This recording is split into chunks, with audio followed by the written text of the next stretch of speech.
Harta bisa membuat kita lupa diri jauh dari Allah. Solusinya kata Imam Ghazali, banyak sedekah. Jangan kemaruk. Sisakan yang kita butuhkan saja. Ini masuk akal karena kalau kita terlalu cinta harta biasanya berat untuk zakat, infak, apalagi sedekah. Ini strategi yang disampaikan oleh Imam Ghazali dalam Ihya. Untuk melakukan tazkiyatun nafas, jalannya 3. Yang pertama ilmu dan keyakinan, yang kedua riyadoh, dan yang ketiga mujahadah. Masing-masing ulama nanti punya tips, punya jalan sendiri-sendiri. Kalau ini saya ambil dari Ihya. Yang pertama apa? Ilmu. Tentu saja harus tahu ilmunya. Makanya malam hari ini itu kita konteksnya konteks ilmunya masihan. Kita belajar bagaimana tazkiyatun nafas yang pas, yang cocok, yang benar, yang sesuai. Jangan sampai kita ingin bersih-bersih malah mengotori. Mungkin karena sapunya tidak cocok. Nah, di sini perlunya ilmu. Kalau sudah dapat ilmunya, mantaplah, yakinlah. Kalau masih ragu-ragu, kalau masih belum yakin, ya agak berat. Apa-apa itu kalau setengah-setengah, yakinnya kan tidak maksimal. Jadi kalau sudah dapat ilmunya, yakinlah. Baru kemudian riyadoh. Riyadoh itu makna letternya sebenarnya latihan. Nah, Imam Ghazali mengutip gagasannya, ada banyak yang dikutip. Saya ambil 2, Yahya bin Mu'az Ar-Razi dan Sufi besar Sahal Al-Tustari. Kalau riyadoh versi Syekh Yahya bin Mu'az Ar-Razi, yang dilakukan apa? Menjaga makanan, menahan mata, mengendalikan mulut, dan pemaaf. Jadi menjaga makanan berarti puasa lebih simpel, atau makan jangan berlebihan. Kemudian tidur juga jangan berlebihan, menahan mata. Kemudian mengendalikan mulut dan pemaaf.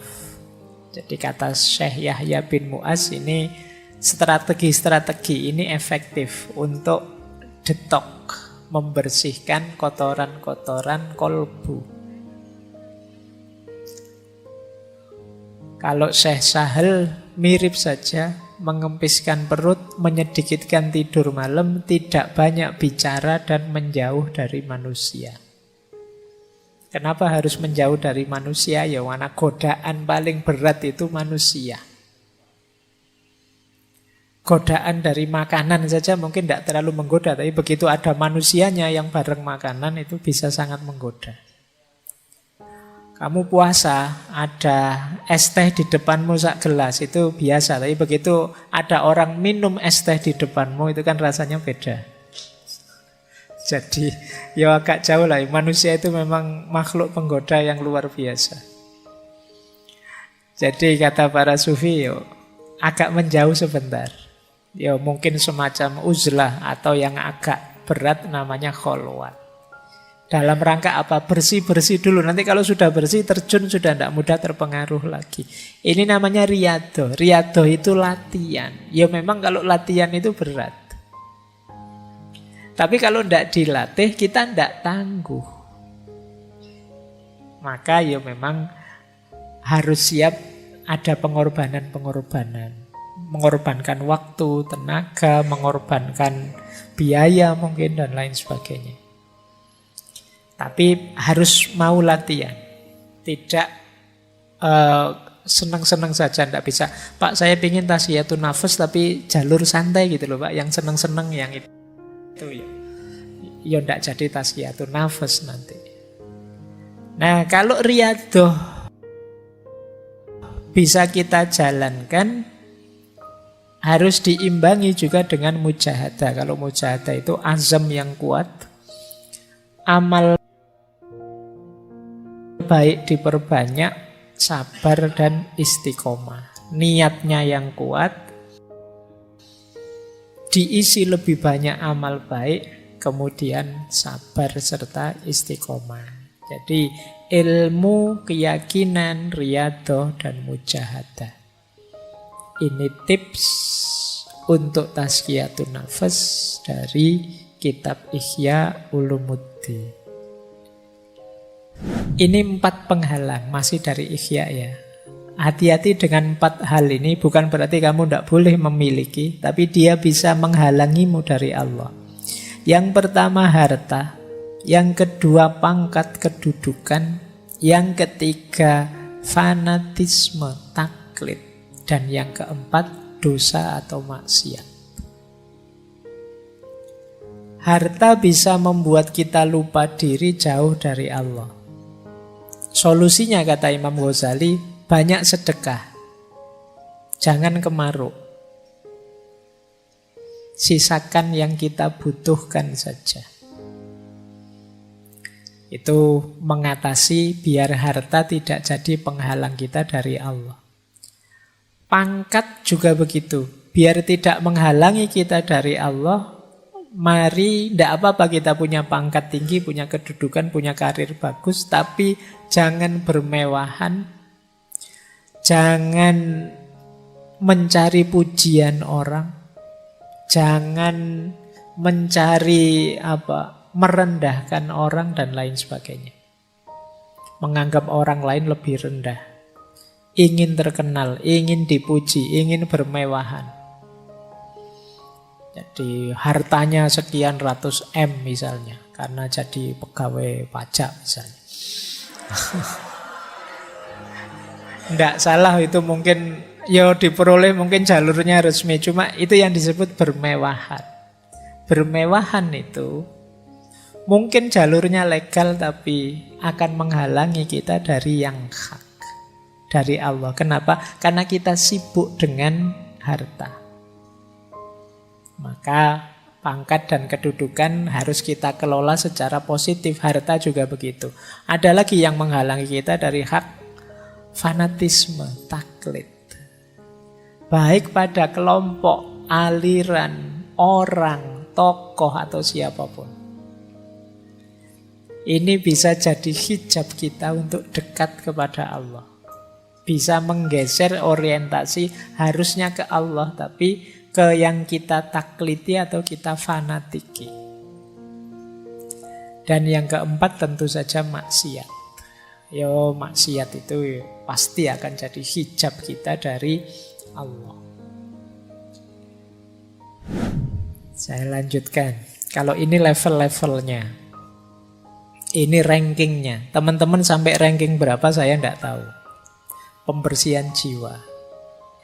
Ini dalam tasawuf, ya tentu saja bersih-bersih paling dasar itu bersih dari dosa, maksiat. Ini kelas 1. Kelas 1 maksudnya kelas paling awal ya, bukan kelas 1 itu kelas VIP. Jadi kelas paling dasar. Kalau kita masih belum bisa bertarung melawan dosa dan maksiat, ya naik ke level atasnya masih berat.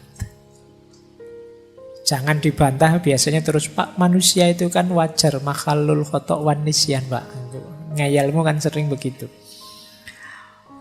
Iya, tapi maksudnya sirna segala dosa itu di batin kita tidak ada niat, tidak ada keinginan secara sengaja melakukan dosa. Tidak nabrak norma secara sadar. Itu level awal. Tahu salah ya dihindari, tahu dosa ya tidak ditabrak. Bahwa kadang-kadang ada khilaf, lupa, tergelincir secara tidak sadar. Ini manusiawi, bisa kita ikuti dengan tobat. Tapi tidak secara sengaja melakukannya. Itu level awal tadi yang dimaksud sirna segala dosa. Begitu sadar, saya salah ngomong, kepleset ngomongnya. Sebenarnya tidak pengen mesuh, tapi lihat wajahmu tiba-tiba keluar begitu saja misalnya. Ini kan tidak sadar. Nah ini terus kamu bisa tobat, tidak niat kok tadi. Beda dengan secara sengaja memang pengen mesuh niat. Nah, itu kita harus sirna dari yang ini tadi, yang terakhir, yang sengaja niat pengen menjalankan dosa. Kalau sudah lulus dari level pertama bersih-bersih, bisa naik lebih tinggi. Membersihkan diri dari segala keterikatan selain Allah. Keterikatan itu berarti ketergantungan. Bahwa kita hidup ini memerlukan macam-macam, iya, memerlukan bantuan orang lain, memerlukan dukungan orang lain, pasti wong kita bukan makhluk superpower, tapi tidak ada yang kita tergantung. Tidak ada yang kita terikat sedemikian rupa. Terikat itu berarti kalau tidak kamu saya tidak mungkin bisa begini, ini namanya terikat. Kalau tidak karena pertolonganmu teman saya tidak bisa sesukses ini, maka kamu harus nolong aku terus, ini namanya terikat. Satu-satunya keterikatan yang sah itu ya hanya dengan Allah saja. Maka hal-hal yang di luar Allah jangan sampai menghalangi kita dekat dengan Allah. Jadi level 2 bebas dari segala keterikatan.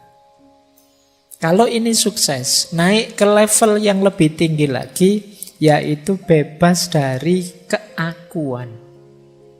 Biasanya orang itu yang sudah sukses di level 2, itu terus merasa bangga dengan dirinya bahwa aku loh bisa bersih, aku loh bisa sukses melepaskan segala keterikatan. Ini level keakuan. Kita lupa bahwa keberhasilan kita itu hakikatnya anugerahnya Allah, pertolongannya Allah. Nah, maka level 3 apa? Bersih-bersih aku. Kalau kita sukses di level 3, otomatis kita akan sampai ke level 4. Yang tersisa hanya Allah saja. Di level 2 tadi, yang selain aku bersih. Di level 3, bahkan aku pun bersih sekarang. Maka ketika kita bersih dari level 3, otomatis kita sekarang sampai ke level 4. Yaitu hanya Allah saja. Inilah level-levelnya tazkiyatun nafas. Baik, masih ada. Ini petunjuk praktis. Nanti teman-teman coba direnungi ya. Ini menarik. Imam Ghazali memberi petunjuk praktis dalam Ihya. Ini saya agak merangkum dari kitab Ihya. Kotorannya apa? Jalan bersih-bersihnya apa? Yang pertama kata Imam Ghazali, kotoran jiwa dalam aspek syahwatnya perut dan bawah perut. Jalan tazkiyatun nafasnya 2. Yang pertama puasa. Yang kedua menikah. Nah, jadi kok ujian kalian selalu saja urusannya perut dan bawah perut? Ya, satu di antara 2. Kalau bisa menikah, menikahlah. Kalau enggak, puasalah. Syukur-syukur bisa dua-duanya, ya puasa ya menikah. Jadi jalan bersih-bersihnya itu. Kalau sudah menikah, itu kan syahwat kemaluan terkendali. Ada jalurnya untuk dilampiaskan secara halal. Syahwat perut bisa dikendalikan lewat puasa. Jadi maka bersih-bersih syahwat perut dan kemaluan bisa lewat puasa, bisa lewat menikah. Kalau kotoran yang muncul dari lisan, dari mulut, ada 4 jalannya. Yang pertama tafakkur, yang kedua zikrullah, yang ketiga muhasabah, muraqabah, mujahadah, agak berat. Yang keempat ingat mati. Padahal ini cuma mulut saja, berarti betapa bahayanya mulut itu. Jalan bersih-bersihnya banyak. Tafakkur itu kita sibukkan pikiran kita dengan Allah dan kekuasaan dan keindahannya. Itu tafakkur. Ketika kita sibuk dengan Allah, mulut kita ya tidak akan ngomong yang aneh-aneh lagi. Atau sudahlah, daripada ngomong yang aneh-aneh, mulut kita secara sengaja kita buat pikir saja, aman sudah. Atau muhasabah, muraqabah, mujahadah. Ini sederhananya adalah kita sadar Allah selalu mengawasi. Ini membuat kita terjaga. Mau maki-maki, diawasi Allah, malu saya. Mau ngomong jelek, malu saya. Ini muraqabah. Bisa untuk obatnya penyakit lisan. Dan yang keempat, ingat mati. Jadi kita sadar bahwa akhir hidup kita pasti maut, mati. Dan kita tidak tahu kapan hadirnya itu. Maka akan lebih mengontrol diri kita. Terus yang ketiga, kalau ada penyakit marah, dengki, iri hati, jalan tazkiyatun nafasnya yang pertama dengan sabar dan syukur, memaafkan dan kasih sayang. Yang ketiga membaca Al-Quran. Sabar dan syukur berarti ini nanti bisa mengatasi dengki dan iri kita pada orang lain.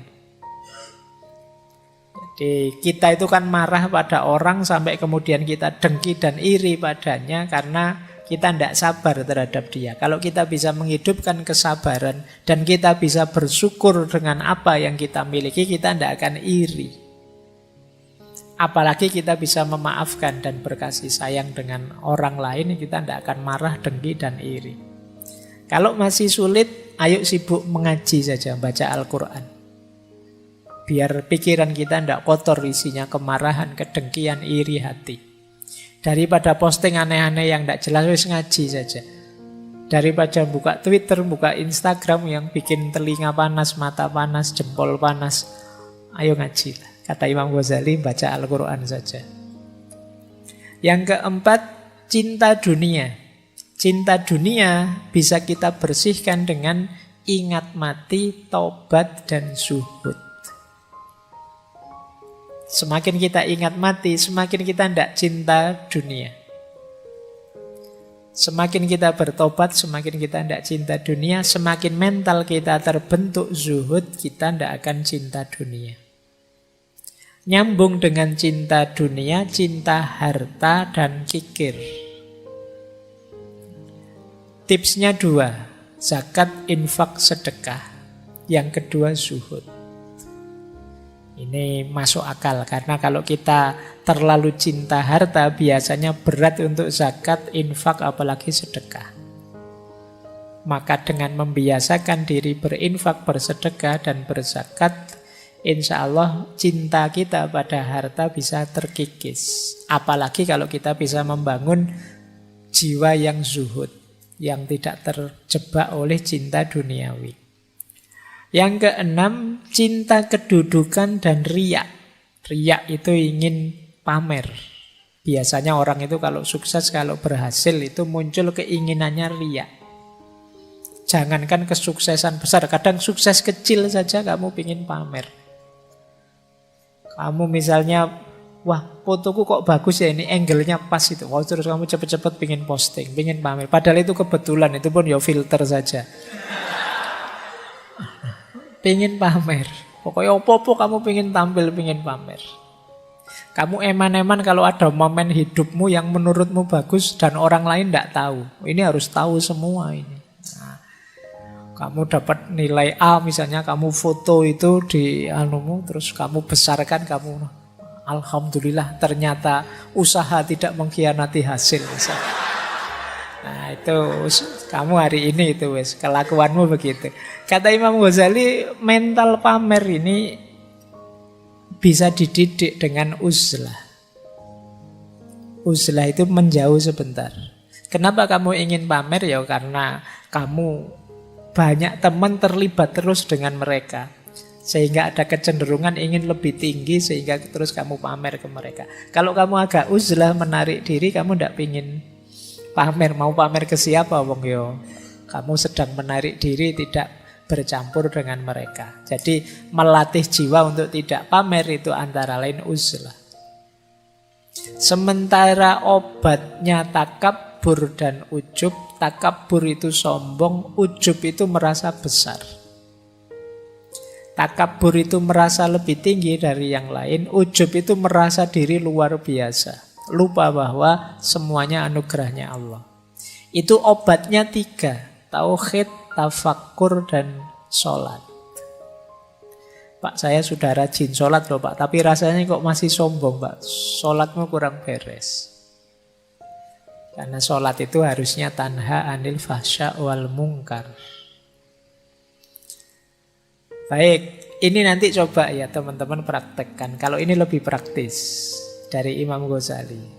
Coba kita punya penyakit jiwa apa, kotoran jiwa apa, kemudian kita coba membersihkannya dengan tips-tips dari Imam Ghazali tadi.